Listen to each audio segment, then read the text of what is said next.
तुम्ही पाहत आहे निपाणी न्यूज सफेर घडामोडी।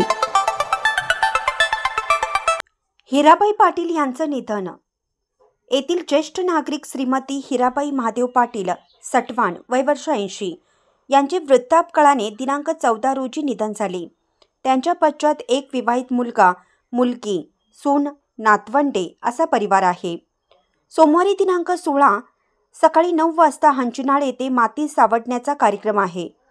कबनूर तालुका कागल येथील विद्या मंदिर शाळेचे मुख्याध्यापक श्री अण्णासाहेब पाटील यांच्या त्या मातोश्री होत। चॅनलला सबस्क्राइब केल्यामुळे बातम्या अपडेट तुमच्यापर्यंत लवकर पोहोचतील।